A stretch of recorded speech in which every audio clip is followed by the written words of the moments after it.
Assalamualaikum warahmatullahi wabarakatuh. Nama saya Salimah Cesari Kustiwa dengan NPM 2111005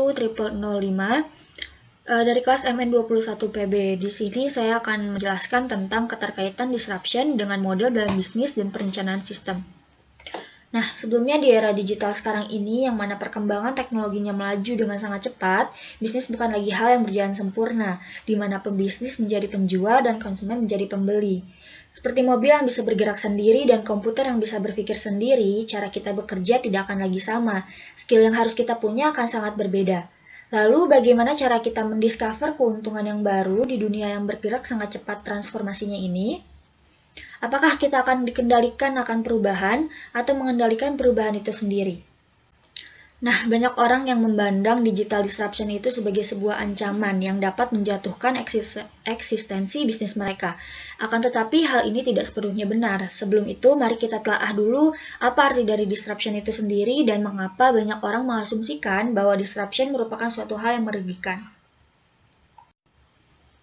Nah, apa sih disrupsi itu sendiri?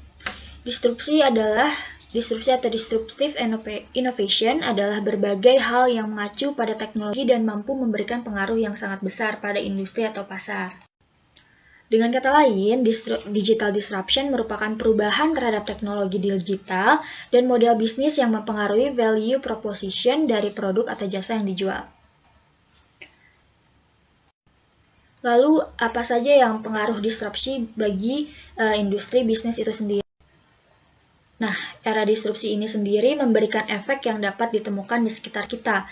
Salah satunya adalah seperti konflik antara ojek pangkalan dengan ojek daring, taksi konvensional dengan taksi daring, dan lain-lainnya.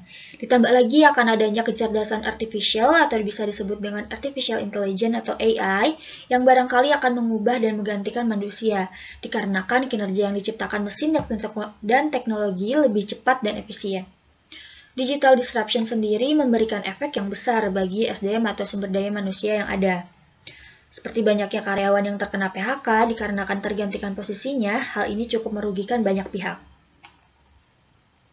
Selain dari pihak kedua, disrupsi juga berpotensi akan terjadinya deflasi. Dengan adanya bisnis seperti wholesale, di mana produsen langsung memasarkan produknya kepada konsumen, agen dan distributor terkena juga dampak yang cukup besar, karena konsumen menemukan harga yang lebih murah. Nah, selain itu bagaimana sih perusahaan menghadapi adanya disruption? Perusahaan akan terperangkap pada saat cost trap, yaitu merasa sudah mengeluarkan biaya yang besar, maka dia tidak akan berani keluar dari hal itu. Dalam industri transportasi kota seperti taksi konvensional, armada yang banyak, fasilitas perawatan, dan supir adalah default atau dasar dari industri tersebut. Tetapi jika kita lihat dari hal yang sangat fundamental dari bisnis transportasi adalah memindahkan penumpang dari satu tempat ke tempat lainnya. Dengan memiliki disruptive mindset yang harus diubah bukan hanya dari produknya saja, tetapi dari perencanaan sistemnya itu sendiri juga. Seperti halnya dengan Gojek yang mendisrupsi transportasi kota, PT Gotoh sendiri mengimplementasikan model bisnis yang efisien, mudah digapai dan low cost, dengan menjadi penghubung antara penumpang dengan supir. Dengan begitu, terjadilah win-win solution akan kedua belah pihak. Perusahaan tidak mengeluarkan biaya yang banyak, mitra driver memperluas jangkauan penumpangnya, dan customer mendapatkan pelayanan yang cepat karena tersebarnya mitra Gojek yang memudahkan pengangkutan penumpang.